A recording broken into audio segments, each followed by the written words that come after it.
Yang ke-11, as-salatu ala Nabi sallallahu alaihi wasallam ba'da tasyahudil akhir. Selawat ke atas Nabi selepas daripada tasyahud akhir. Ai ba'da itmami sighati tasyahud, setelah sempurna kita membaca tasyahud as-sabiqi dzikruhu, yang telah kita sebutkan dahulu. Wa qabla salam, dan sebelum daripada kita mengucapkan salam. Dalilnya Allah Subhanahu wa taala berfirman, innallaha wa malaikatahu yusalluna 'alan nabi, sesungguhnya Allah dan para malaikat berselawat ke atas nabi. Ya ayyuhalladzina amanu sallu, wahai orang beriman, hendaklah kamu berselawat ke atas baginda dan memberi salam akan sebagai salam sejahtera. Maka di sini arahan ini menunjukkan wajib. Wa qad ajma'al ulama wa 'ala annaha la tajibu fi ghairi shalah. Ulama sepakat bahawa tidak ada kewajipan selawat di luar pada semayang. Fata'ayyana wujubuha fiha, maka pasti wajib itu ditanggung kewajipan selawat ialah ke dalam semayang. Okey. Kemudian seterusnya kita tengok di sini disebut wa aqallu siyaghi salati wa aqallu siyaghi salati, sekurang-kurang lafaz selawat ke atas Nabi tu dalam semayang ni, Allahumma salli ala Muhammad. Ini paling kurang selawat.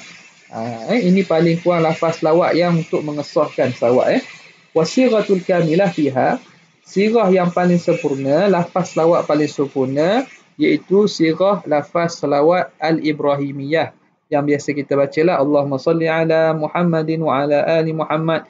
Boleh tak sebut Sayyidina? Boleh, tidak ada masalah. Allahumma salli ala Sayyidina Muhammadin wa ala ali Sayyidina Muhammad kama sallaita ala Sayyidina Ibrahim wa ala ali Sayyidina Ibrahim wa barik ala Sayyidina Muhammadin wa ala ali Sayyidina Muhammad kama barakta ala Sayyidina Ibrahim wa ala ali Sayyidina Ibrahim fil alamin innaka Hamidum Majid. Okey. Wa qad thabata hadha bi ahaditsa sahihatin. Telah sabit dengan hadis yang banyak. Rawah Bukhari wa Muslim, dan selain daripada mereka berdua. Okey, syurutuha, syarat salam ini mesti diraikan syarat-syarat berikut. Pertamanya, an yusmi'a biha nafsah, mesti memperdengarkan lafaz salam itu diri dia sendiri. Macam biasalah, kerana dia termasuk daripada rukun qauli. Yang kedua, an takuna bi lafzi Muhammad, mesti kena guna lafaz Muhammad. Allahumma salli ala Muhammad. Au bi lafzi Rasul atau Nabi, atau dengan lafaz Rasul atau Nabi. Kalau qala Ahmad lam tujzi'hu, kalau dia kata Allahumma salli ala Ahmad, itu tidak boleh, tidak memada. Yang ketiga, antakuna bil arabiyah, mesti selawat dengan bahasa Arab. Fa in ajaza anha bil arabiyah tarjama, maka boleh diterjemahkan. Wa atabi maknaha bi ayyi lughatin syaa, dan dia boleh datangkan dengan makna selawat itu dengan apa-apa bahasa. Itu kalau tak mampu untuk berselawat dengan bahasa Arab. Wa wajaba alaihi an yubadira ila ta'allum, tapi dia wajiblah untuk segera belajar in amkanahu dzalik, kalau dia mampu. Yang seterusnya ialah at-tertib, mesti ikut tertib susunan fi siratis salah, pada sirah selawat itu. Wa tertib bainaha wa bainat tasyahudi, dan dia mesti tertib antara tasyahud dan juga antara selawat. Makna tasyahud dulu baru kita selawat. Fala yasihu taqdimus salah ala tasyahud, tidak sah kalau seorang itu selawat dulu kemudian dia baru baca tasyahud. Yang ketiga, at-taslimatul ula, salam yang pertama. Salam pertama itu, salam tu bukan berpaling, bukan berpusing kepala. Salam itu ialah assalamualaikum, sebutan tu.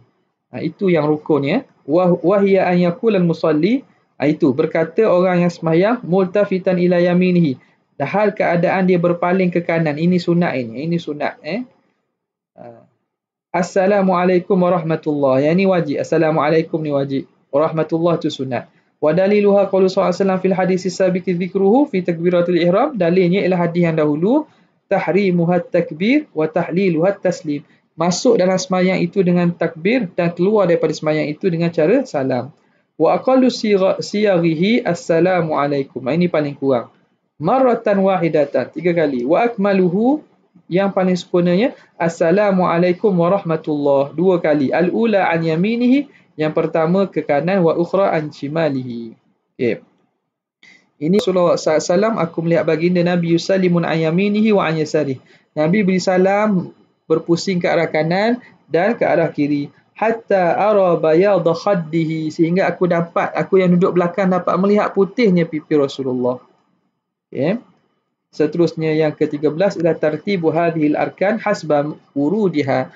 Tartib susunan rukun-rukun sembahyang yang kita sebut tadi itu mengikut apa yang telah disebut tadi. Wa dzalika bi an yabda'a bin niyyati wa takbiratul ihram, dengan dimulakan niat serta takbiratul ihram, thumma bil Fatihah, kemudian dengan Fatihah, thumma ruku', fal i'tidal fas sujud. Begitulah. Fa in qaddama ba'd hadhihi al-arkan, kalau seorang itu mendahulukan sebahagian rukun, ala mahallihi, mendahulukan daripada tempat sepatutnya, mahallihil masyru' fi, tempat yang sepatutnya disyariatkan padanya. Kalau contoh dia rukuk dulu sebelum Fatihah, dia sujud dulu sebelum rukuk, batalat salatuhu in ta'ammada dzalik, maka batal sembahyangnya kalau dia buat dengan sengaja.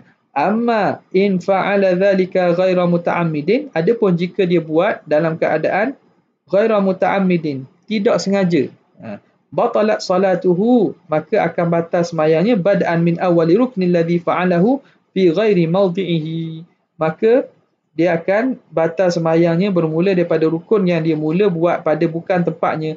Wa yajibu alaihi an yu'idu dzalika kullahu, kena ulang semua sekali. Okey, cuba bagi perhatian di sini ya. Yang tidak sengaja ni dia kata batalat salatuhu.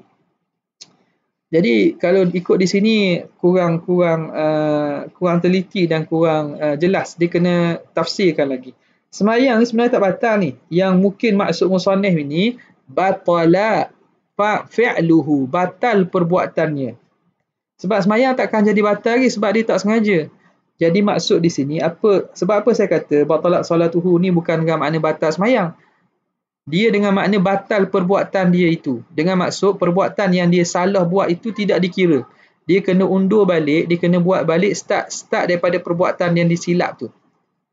Nampak Bada'an min awwali ruknin alladhi fa'alahu fi ghairi mawdi'ihi. Kena buat balik rukun yang dia buat pada bukan tempatnya. Contoh. Dia dalam qiyam. Dia rukuk. Sepatutnya dia rukuk, tidak, dia terus sujud. Dia tinggal rukuk. Maka sujudnya itu tidak dikira. Daripada qiyam, dia terus ke sujud. Rukuk tak buat rokok. Dia sujud, duduk antara sujud, maka dia tersedar pada sujud yang kedua bahawa dia tertinggal rukuk. Maka perbuatan sujudnya tak dikira. Sujud, duduk antara sujud tak dikira. Dia kena kembali qiyam untuk rukuk. Faham sebab itu kena bagi perhatian ni. Batalat salatuhu ni bukan batal sembahyang ni.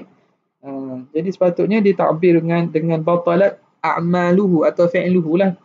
Wa ala hadha, maka di atas ini, fa in istamarra fi salatihi, kalau dia berterusan dalam sembahyangnya, dia silap tertinggal itu tapi dia teruskan sembahyang, ba'da an ghayyara tartiban matlub, sehingga dia tukar susunan yang telah ditetapkan, ila an wasala ila mithli dhalikal mawdi', sehingga sampai kepada tempat yang seumpamanya, minar raka'atis sabiqah, daripada rakaat yang terdahulu, nazala sahihu minar raka'atit taliyah manzilatal fasid, maka rukun yang betul itu daripada rakaat yang seterusnya itu akan menggantikan tempat rukun yang silap. Dia akan ganti tempat rukun yang silap minar raka'atil lati qablaha, daripada rakaat yang sebelumnya.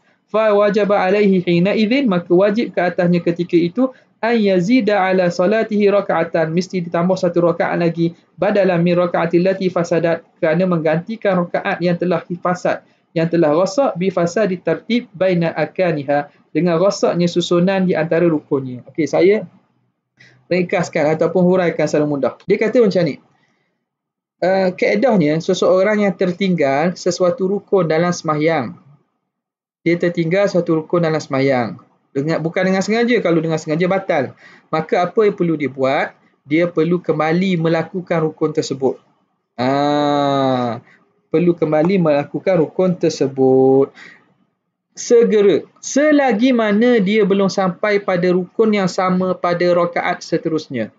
Adapun jika dia telah sampai pada rukun yang sama pada rakaat yang seterusnya, maka rakaat yang dia tertinggal sia-sia, tak ada rakaat itu, tak jadi, maka dia kena tambah satu rakaat. Okey, saya bagi contoh. Tengok dalam ni pada rakaat pertama dia baca dia qiyam. Saya tulis macam ni lah. Qiyam, Fatihah, rukuk, i'tidal, sujud, duduk antara sujud, sujud. Kemudian rakaat kedua dia baca Fatihah. Lepas tu dia kita buat Fatihah lah senang Start daripada Fatihah lah senang. Dia baca Fatihah.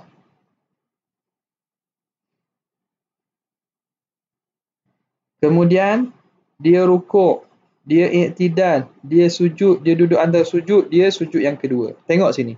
Contoh, kalau seseorang itu dia tertinggal rukuk. Lepas daripada dia baca Fatihah, qiyam, dia terus sujud, maka dia tertinggal apa? Tertinggal rukuk dan i'tidal lah. Dia tertinggal rukuk serta i'tidal. Rukuk serta i'tidal ni dia tertinggal. Dia tak ada rukuk, tak ada i'tidal. Dia terus sujud. Bila dia perasan dekat sujud yang kedua dia perasan, tadi sebenarnya saya belum rukuk. Maka apa dia perlu buat? Dia perlu bangun untuk qiyam, bangun qiyam untuk dia rukuk. Sebab apa? Sebab tadi kena turun untuk rukuk tu kena ada. Dia kena qiyam, kemudian dia rukuk, i'tidal, sujud, duduk antara dua sujud dan sujud balik. Mana walaupun dia telah buat sujud ni tak dikira. Segala perbuatan yang dibuat selepas daripada rukun yang tertinggal tidak dikira. Okay. Faham Okay, maka dia kena bangun balik untuk qiyam, dia rukuk, i'tidal dan teruskan saja. Itu kalau dia sedar dia sedar bila? Dia sedar sebelum sampai rukun yang sama pada rakaat seterusnya. Kita andaikan pula, kalau contohnya dia tertinggal rukuk. Dia tertinggal rukuk pada rakaat pertama. Dia sedarnya bila? Tak sedar ni rakaat pertama tak rukuk. Dia terus i'tidal ataupun dia terus sujud. Dia sedarnya pada rukuk rakaat kedua. Kat sini baru dia sedar. Sini dia sedar. Maknanya dia telah sampai pada rukun yang sama yang dia tertinggal pada rakaat seterusnya. Maka begitu dia hanya teruskan saja sembahyang. Rakaat ini dikira lara, tak jadi. Dia kena tambah satu rakaat. Jelas itu kaedahnya lah. Apa-apa yang seseorang itu tertinggal rukun dalam sembahyang, maka hendaklah dia kembali melakukan rukun tersebut. Kecuali dia telah sampai pada rukun yang sama pada rakaat seterusnya, maka teruskan saja sembahyang. Rakaat yang dia tertinggal tu dikira lara, tak jadi, batal, dia kena tambah satu rakaat. Kena tambah satu rakaat. Jadi itu selesailah kita berkaitan dengan rukun-rukun sembahyang. Kita akan sambung seterusnya pada masa akan datang berkaitan dengan sunat-sunat sembahyang. Wabillahi taufiq hidayah. Assalamualaikum warahmatullahi wabarakatuh.